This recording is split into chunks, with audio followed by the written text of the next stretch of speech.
Muy buenas tardes, doctor Lorenzo Córdoba Vianello. Es un gran gusto tenerlo esta tarde en nuestro podcast cotidiano para hablar pues, un poco sobre lo que ya hemos escuchado en su conferencia magistral de verano, sobre los retos que enfrenta nuestra democracia de cara al proceso electoral local y federal concurrente. Estamos a punto de arrancar ese gran proceso electoral que, lo ha dicho usted, será el más grande y probablemente también el más complejo de nuestra historia. En específico, Jalisco enfrenta una elección completa, 1,520 cargos de elección popular estarán en juego. En este contexto y, digamos, con la amplia experiencia que usted ha tenido como administrador de elecciones, ¿cuáles considera que son los principales retos que enfrentan, por un lado, las autoridades electorales de cara a la organización de este gran y complejo proceso electoral, y por otro lado, la sociedad mexicana para pues, acercarse a las elecciones y participar? Presidenta, antes de nada, un privilegio estar aquí en este espacio. El IEPC es y ha sido en muchos sentidos mi casa, así que de veras muy agradecido por la oportunidad de participar con esta conferencia magistral y ahora con esta charla con usted.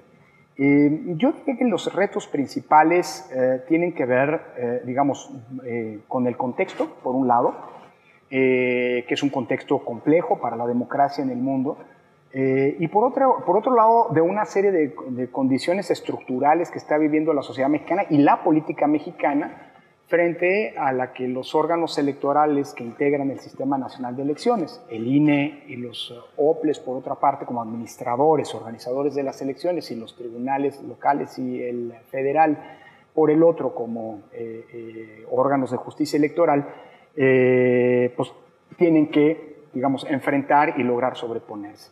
Los retos globales tienen que ver con un desencanto generalizado en relación con la democracia, aunque este desencanto, pues evidentemente, se matiza por una elección del tamaño como la que vamos a enfrentar, que genera muchos incentivos y atractivos para la participación de la propia ciudadanía. Así que yo creo que vamos a ser elecciones naturalmente copiosas en términos de participación.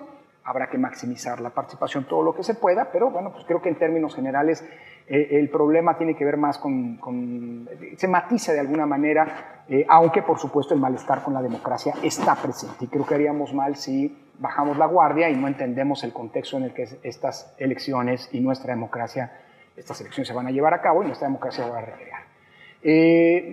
A mí me preocupa más una serie de problemas estructurales que, si bien no son nuevos, con los cuales ya las autoridades electorales han hecho las cuentas en el pasado, pienso problemas de inseguridad, pienso problemas de conflictividad social, pienso incluso en, digamos, la deslealtad democrática, digamos, el poco apego de los actores políticos a jugar con las reglas del juego que ellos mismos pactaron y fijaron.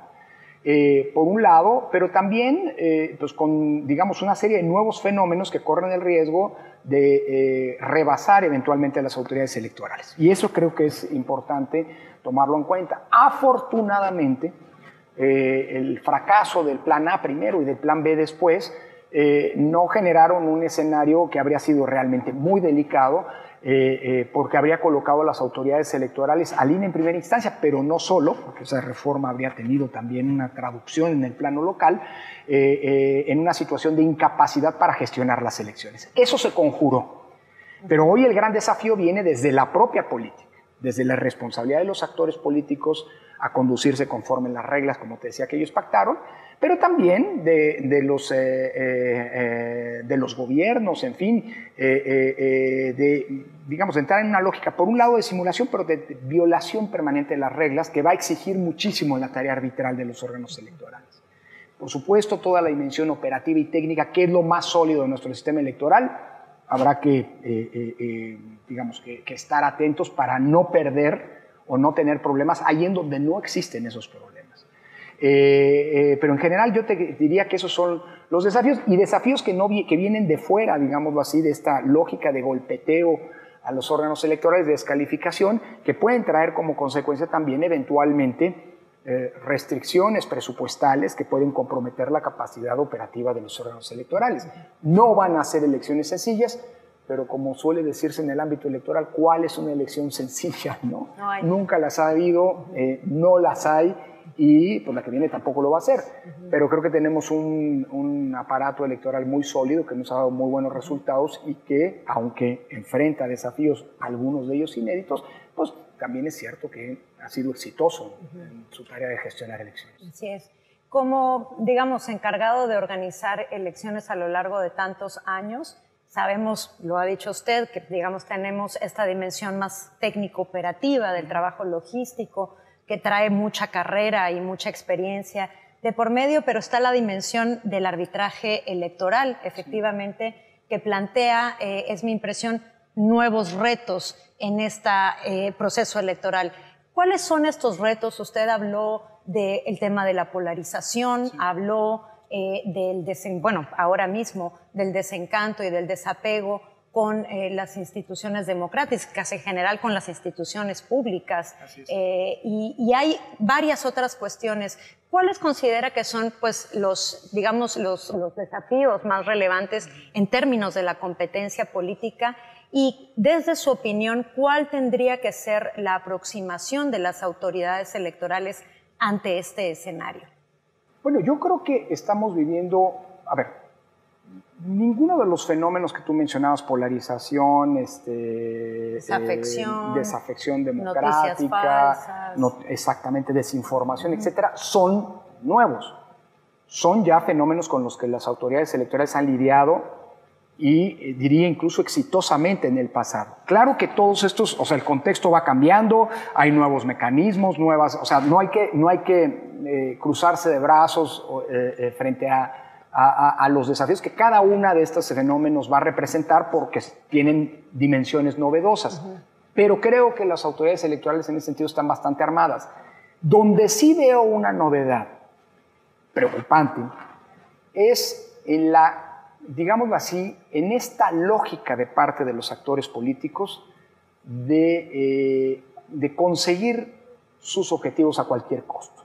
Es decir, creo que en términos generales, en las elecciones pasadas, las reglas electorales, en términos generales, fueron acatadas o lograron hacerse acatar.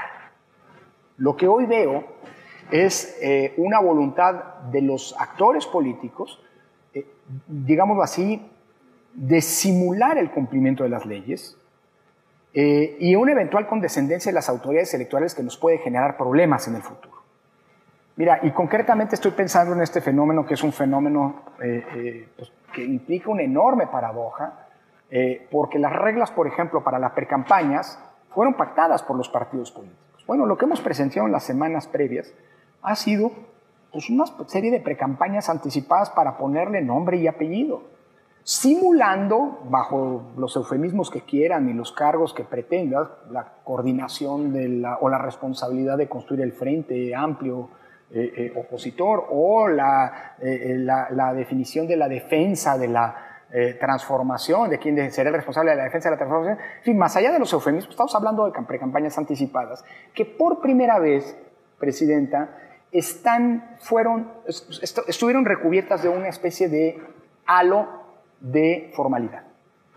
No porque en el pasado no hayamos tenido a algún político, algún actor político que quisiera aprovecharse anticipando actos de proselitismo, sino porque ahora fue una decisión institucional de los partidos políticos que integran los dos principales bloques políticos del país, tanto el bloque gobernante como el bloque opositor. Y esto tuvo la complacencia, la condescendencia de las autoridades electorales. Creo que esta es una novedad. Es decir, nunca antes había institucionalizado, digámoslo así, la simulación de la ley como ocurrido hasta este momento. Y eso le va a traer a las autoridades electorales en su rol de arbitraje desafíos inéditos. Porque reconducir, déjame decirlo de alguna manera, al ámbito de la legalidad, la actuación de los actores políticos, una vez que fuiste permisivo, como ha ocurrido hasta ahora, y estoy hablando de las autoridades federales, ¿no? Pues creo que allí vamos a tener un escenario en donde esta lógica de, bueno, violo la ley porque me aprovecho como actor político y total, no pasa nada, pues va a convertirse en una especie de mal estímulo hacia adelante. Creo que ese es el principal problema y la principal novedad. Tenemos otro dato no menor. Si hay algún actor que se ha caracterizado por descalificar a las autoridades electorales, pues ha sido el partido que hoy está en el poder. No es el único y no es un patrimonio exclusivo del mismo. Vamos a la primera elección presidencial en donde la descalificación de las autoridades electorales viene desde el poder y no desde la oposición. Así que creo que ese es otro elemento que habrá que estar atentos. En el pasado hubo presidentes, para mencionar algún cargo público, que violaran la Constitución, sí. Y el INE en su momento y el IFE antes determinaron que tanto Calderón como Peña Nieto habían violado la Constitución, ambos en un par de ocasiones. El problema es que con el presidente López Obrador estas violaciones han ocurrido por decenas. Y no lo digo yo, lo dicen sentencias del Tribunal Electoral. Y creo que no es lo mismo que un actor político cualquiera viole las reglas a que las viole el titular del Ejecutivo o en todo caso el partido gobernante. Eso hace la diferencia, pero yo confío mucho en que no es tampoco algo absolutamente novedoso. El INE ya administró, los soplos ya administraron elecciones hace 3 años, en el 2021, con este mismo gobierno. Bueno, este mismo año ha ocurrido en 2 ocasiones. Entonces, yo creo que la experiencia ya está, pero claro, vamos a una elección presidencial y eso hace la diferencia. ¿Qué puede hacer la ciudadanía, qué puede hacer la sociedad para reclamar, para exigir, digamos, una mayor lealtad de los distintos actores políticos en nuestro orden democrático? ¿En dónde quedan las ciudadanas y los ciudadanos en este proceso, digamos, de transmisión del poder? Bueno, en un plano fundamental, no solamente porque las y los ciudadanos con nuestro voto vamos a decidir quién gana elecciones y quién no. El voto en México sirve también para premiar y castigar buenas y malas gestiones de gobierno. O sirve también para premiar o sancionar la lealtad democrática de los propios actores políticos. Es decir, yo como ciudadano a un actor político, el que sea, sin importar ni membrete ni postura política de centro, de izquierda o de derecha, aunque eso es cada vez más relativo y ambiguo, pero eso lo digo yo y ya lo puedo decir, antes era más complicado. Pero lo que te quiero decir es, claro que el voto sirve para premiar a quien juega conforme a las reglas y no entre otras cosas. Pero yo creo que los ciudadanos y las ciudadanas tenemos, más allá del voto, que es algo obvio, lo que acabo de decir, pues una responsabilidad y un rol adicional, que es lograr generarle a los actores políticos y a las propias autoridades electorales contextos de exigencia. Es decir, el que los ciudadanos nos involucremos de manera individual, pero también organizada, en tareas de observación, en órganos o espacios de seguimiento y de discusión pública. El rol de las universidades en este sentido es fundamental, pues genera aventurosos contextos de exigencia, tanto para los actores políticos, que no se sienten solos en el campo de la acción pública, como para las propias autoridades electorales. A mí me gusta mucho decir que las autoridades electorales en México, en general, lograron construirse un respaldo ciudadano que es envidiable a nivel internacional. No es frecuente ver a decenas o a centenares de miles de ciudadanos en la calle defendiendo a una institución y menos a una institución electoral. Ocurrió en México. Pero eso no debe verse como por parte de las autoridades electorales, me refiero, como una especie de cheque en blanco o de cartabón para hacer lo que se quiera. Creo que tenemos una ciudadanía en muchos sentidos muy politizada y ese acompañamiento el día de mañana se puede traducir y deberá traducirse en caso necesario en contextos de exigencia. Es decir, lo que hagan el IEPC, lo que haga el INE, lo que hagan los tribunales, son y serán objeto de una discusión pública y eventualmente de una crítica, que es un venturoso contexto de exigencia, porque a mí me gusta decir a las autoridades electorales hay que acompañarlas, pero hay que exigirles. Y creo que así como a las autoridades electorales, con las autoridades electorales pasa, eso también pasa con los partidos políticos. Tenemos una ciudadanía que yo creo y confío se va a volcar en el espacio público el próximo año, y no solamente hablo de volcarse el día de la jornada electoral a decidir quién nos va a gobernar y quién nos va a representar, sino también a lo largo del proceso. De hecho, hay un dato venturoso. Las elecciones en México solo pueden hacerse si la ciudadanía se apropia de los procesos electorales. Es decir, el INE y los soples organizan, son como, digamos, ponen la mesa pero esa mesa es posible solamente si los ciudadanos se asumen con los auténticos comensales. Y esta es una mesa, por cierto, no sé si saldrá bien la metáfora, pero es una mesa en donde el ciudadano no nada más pide, sino también está obligado a colaborar en que esa mesa se haga. Al final del día, si los ciudadanos no se apropian de la elección, pues no habrá quien reciba y cuenta los votos en los 170,000 casillas que se planea instalar el próximo año, el próximo 2 de junio. Son las y los ciudadanos los que se apropian y aceptan ser autores del propio proceso electoral del que al final del día como votantes se benefician. Entonces creo que en ese sentido la participación de la ciudadanía es fundamental por esta múltiple dimensión de planos, ¿no? Desde luego, y el hecho de que tengamos un modelo electoral altamente ciudadanizado, claro, como el que tenemos, pues es producto justamente del contexto de exigencia al que ha sido sometida, digamos, la vida político-electoral de nuestro país, pues a lo largo del último medio siglo. Realmente es una cuestión que ha sido producto de ese contexto de exigencia. Dice usted que el voto castiga y premia. Desde luego es una cuestión más o menos lógica, pero ¿qué pasa cuando en las opciones no hay o la ciudadanía no ve a quién premiar? Porque esta deslealtad democrática de la que usted habla se advierte en diversas opciones políticas que están allá afuera. ¿Qué pasa ahí? Bueno, el voto tiene múltiples significados y múltiples intencionalidades. El voto sirve, ante todo, para nombrar a quienes van a tomar decisiones por nosotros en los congresos, en el ámbito local y federal, o quienes van a administrar, digámoslo así, la cosa pública en las gestiones municipales, estatales y federales, en los gobiernos municipales, locales y federal. Pero también sirve para múltiples otras cosas. Sirve para equilibrar el poder. Tenemos una tendencia cada vez mayor a lo que se conoce como voto diferenciado o voto dividido. Es decir, tú votas para una opción para que te gobierne, pero le pones un contrapeso en los congresos. Que habla de una mayor apropiación del derecho. Y de una ciudadanía cada vez más madura. Claro. Hay muchos que votan en bloque y eso no le resta valor al propio voto, pero creo que hay múltiples valoraciones, es lo que estoy tratando de señalar. Y una de ellas también significa pues, el premiar buenas o malas gestiones públicas. El índice de alternancia que hemos tenido en los últimos 9 años, que ronda el 62% a nivel nacional y que en el caso de las gubernaturas, como explicaba en mi charla, alcanza casi el 70%, pues nos habla de una ciudadanía que hace de las elecciones un auténtico espacio de rendición de cuentas.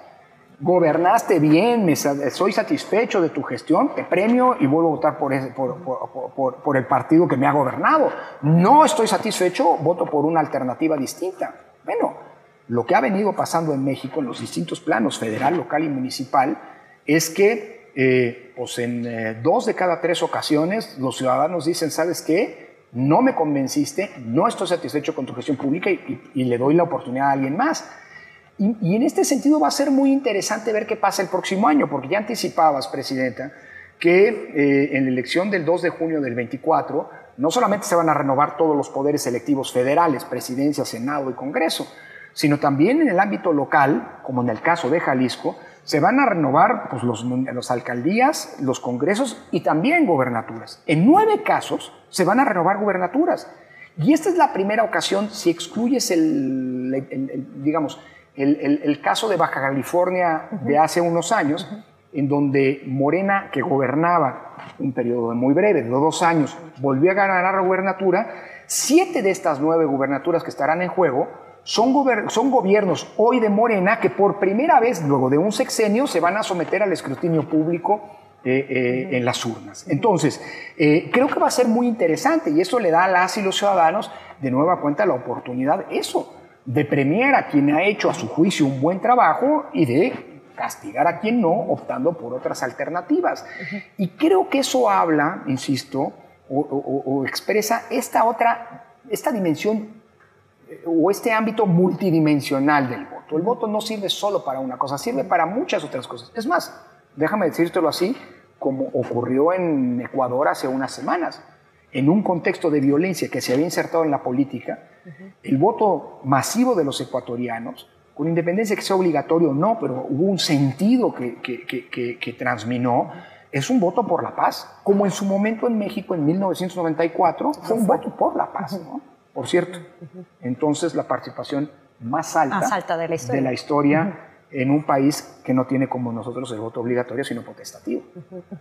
Y en esta visión de que el voto, digamos, es solo uno de los instrumentos de participación de la democracia, ¿son, desde su punto de vista, los mecanismos de participación política directa que se han normado tanto a nivel federal y además de los primeros fue usted mismo responsable de organizar, pero también los tenemos a nivel local? Sepa usted que en Jalisco tenemos la ley que contempla mayor número de mecanismos de participación ciudadana en el país. ¿Son también estos mecanismos, digamos, fórmulas para controlar, me refiero a la Contraloría Social, a contener, a un poco vigilar a nuestros gobiernos? Sí, sin duda. A ver, bajo una premisa.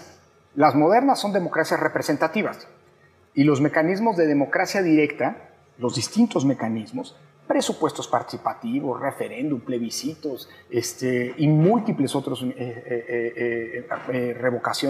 procesos revocatorios, etc. Es decir, todos estos mecanismos son mecanismos y deben ser entendidos como mecanismos complementarios. Quien pretenda que estos sean mecanismos sustitutivos de la democracia representativa, simple y sencillamente está trucando las cartas. La democracia moderna, por definición, por la complejidad del tipo de decisiones, por la dimensión de nuestras sociedades, que son sociedades de masas, no pueden no ser representativas. Y desde ese punto de vista, digámoslo así, partir de esa premisa es básico. Ahora, que las democracias modernas sean solamente representativas, no, yo creo que hay múltiples mecanismos de participación e incluso, como me gusta el término, de contraloría social, que no le ceden la capacidad de decisión y ya a quienes nos gobiernan y nos representan hasta el siguiente turno electoral, sino que permanentemente involucran o le permiten a la ciudadanía involucrarse en los procesos de toma de decisiones, en la discusión pública de los asuntos que son de interés colectivo, y por supuesto en los casos así previstos por la ley, que normalmente son casos extraordinarios, participar directamente en los procesos de toma de decisiones. Y digo de manera extraordinaria porque pensando en el plebiscito, ustedes tienen aquí, o en los referéndums, tienen una historia importante que ha involucrado múltiples temas, desde cuestiones de vialidad hasta muchas otras. Pues no todos los temas pueden someterse a la decisión pública. Así. ¿Por qué? Porque, a ver, déjame ponerte un ejemplo. Para eso somos una democracia representativa. Pues sí, y hay responsabilidades de quienes han sido electos. Déjame ponerte un ejemplo. ¿Dónde se pone el aeropuerto? Es una discusión en la que yo, profesor universitario, yo no me siento capacitado. ¿Tiene usted elementos porque soy profesor de cuestiones constitucionales, no soy profesor de aeronáutica o de ingeniería del espacio aéreo. Pues no, para eso hay decisiones técnicas que, ojo, muchas veces algunos gobernantes buscan diluir en términos de su responsabilidad apelando a cuestiones de participación directa. Es que lo decide el pueblo a través de un referéndum. Espérame, hay cuestiones que no se pueden decidir. Cuestiones de derechos humanos, cuestiones que tienen una complejidad. De hecho, están debidamente normadas en nuestra Constitución. Si se aplica o no la justicia, eso no es un asunto que dependa de la voluntad mayoritaria de las y los ciudadanos.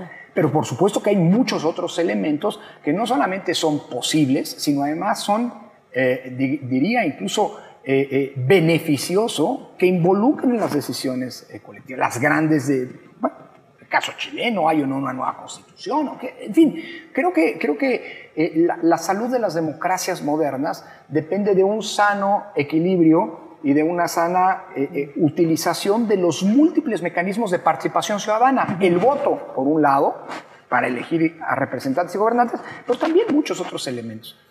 El buen ciudadano, un ciudadano comprometido con la democracia, y no voy a entrar aquí en estas discusiones de la virtud republicana, qué sé yo, no, un ciudadano comprometido con la democracia es un ciudadano que por supuesto que cumple con sus deberes y sus derechos ciudadanos, que va y vota, pero después de haber votado se sigue ocupando de la cosa pública y va acompañando a quienes tienen la responsabilidad de tomar las decisiones generando ese contexto crítico, ese contexto de exigencia, que al final del día redunda en una democracia constitucional más sólida, una democracia en donde no solamente quien recibe el mandato del poder no hace con él lo que quiera, sino que existen distintos controles institucionales, pero también una auditoría y una rendición de cuentas social.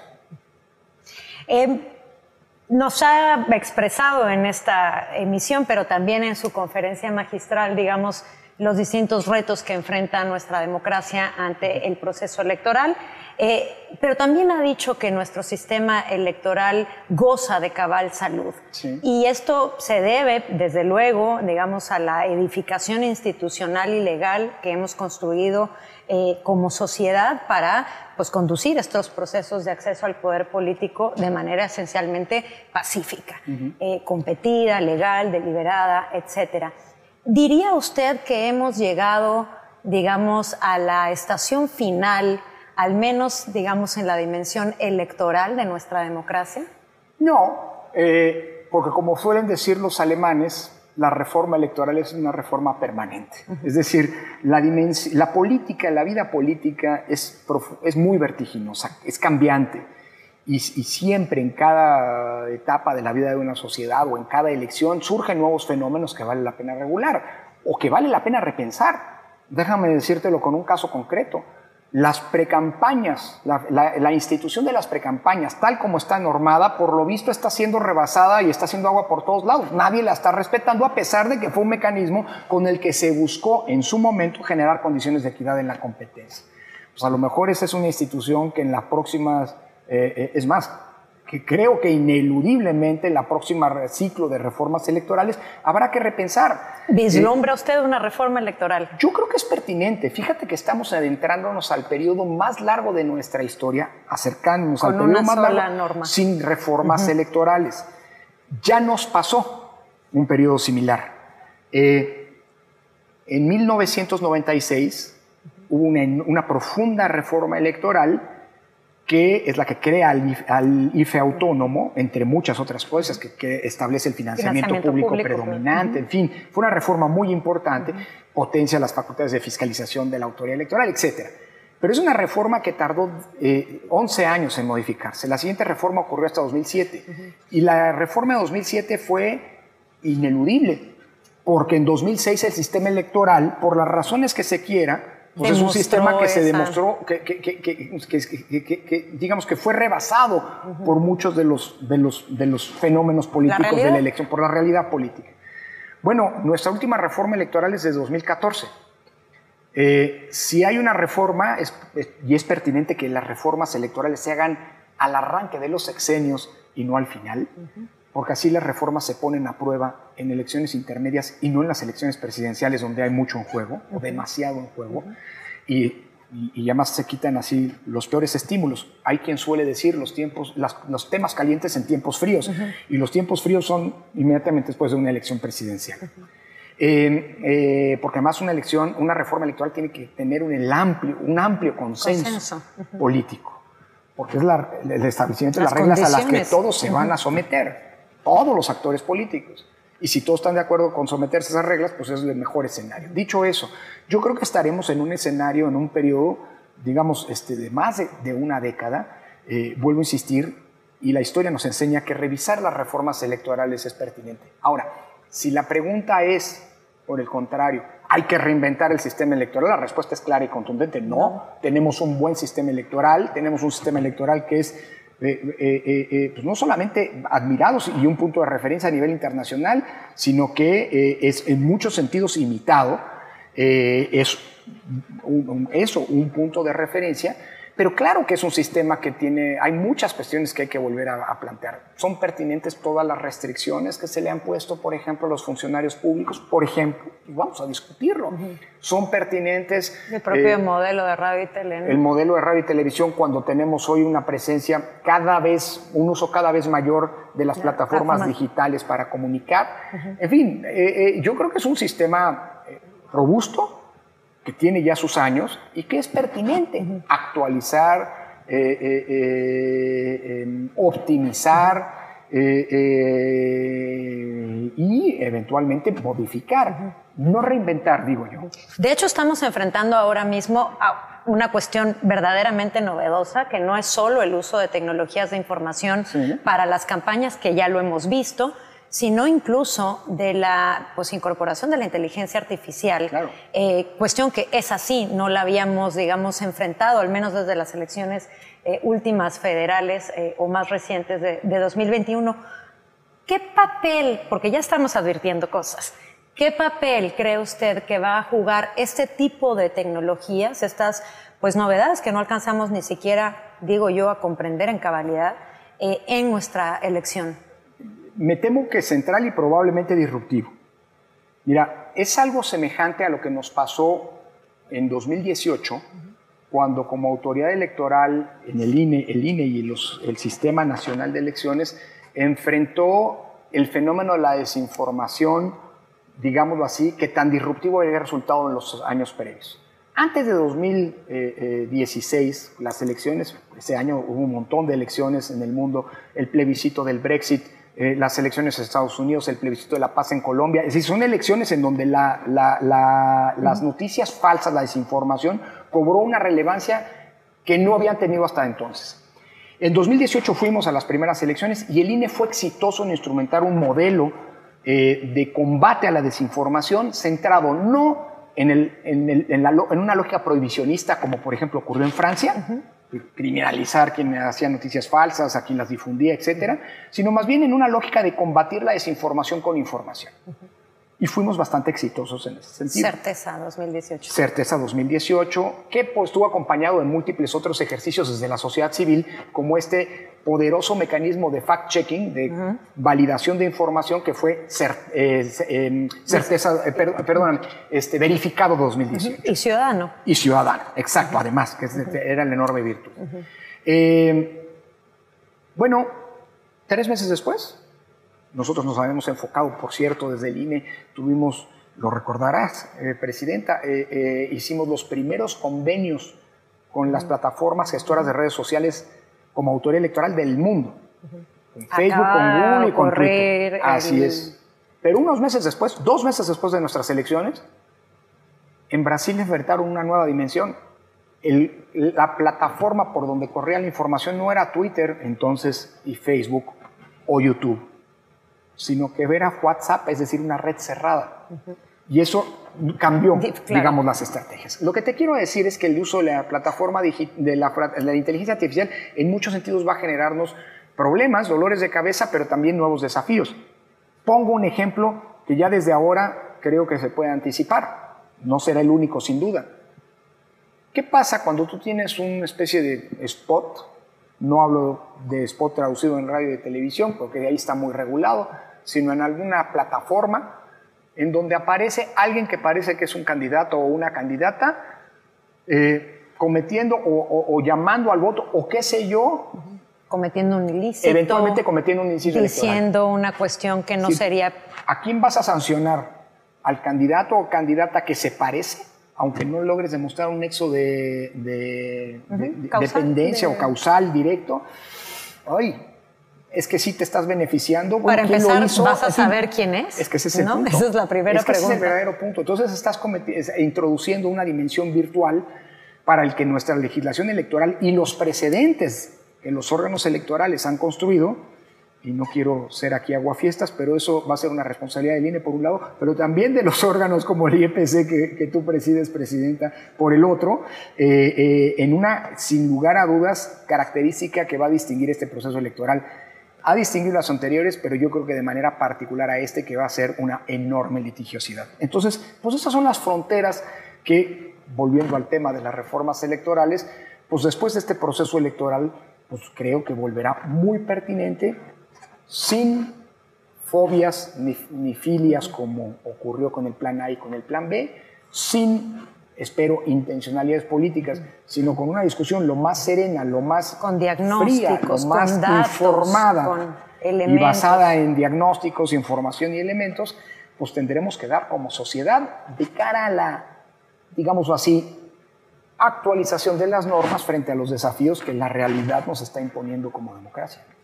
Doctor Lorenzo Córdoba, agradecidísimas y agradecidísimos por su tiempo. Gracias, Quisiera presidente. solamente hacerle una última pregunta, Sí, aprovechándome de su presencia.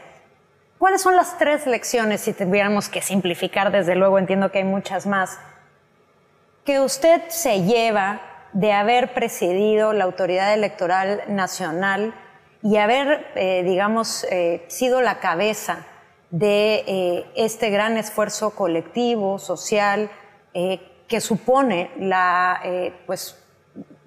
organización de elecciones, la transmisión pacífica del poder político y la estabilidad política de la nación, por un lado, y la otra es cuáles serían sus 3 recomendaciones para pues, todas las autoridades electorales que ahorita estamos enfrentando esta situación inminente, creo yo con mucho rigor y responsabilidad, pero siempre también con suficiente humildad como para escuchar a una voz experta como la suya. Gracias, Presidenta. Mira, déjame abusar tal vez un poco y contestarte poniendo 3 lecciones que me llevé en términos de 3 lecciones positivas y 3 lecciones de lo no que tan debía positivas. haberse cuidado más. Y luego, ¿qué recomendaciones? Primera lección positiva, creo que después de 9 años al frente del INE, creo que la primera gran cosa que hay que subrayar es que construimos un sistema electoral fuerte y robusto. La fortaleza institucional que logramos construir y normativa que logramos construir me parece que es algo muy positivo. Segunda lección positiva, pues bueno, constatar que esa apuesta por la profesionalización de nuestras estructuras electorales, tanto a nivel federal, nacional como a nivel local, pues es una de nuestras riquezas fundamentales que hay que preservar. La tercera gran lección positiva es, a pesar de que podría parecer lo contrario, porque los indicadores de participación podrían llevarnos por otro lado, mira, creo que hay que aprender a confiar en la propia ciudadanía.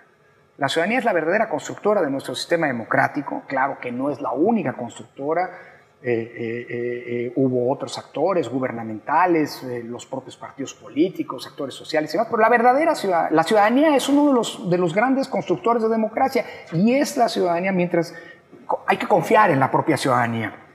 La ciudadanía es la que salvó al sistema democrático frente al acoso que estaba siendo objeto de parte del poder. 3 lecciones de lo que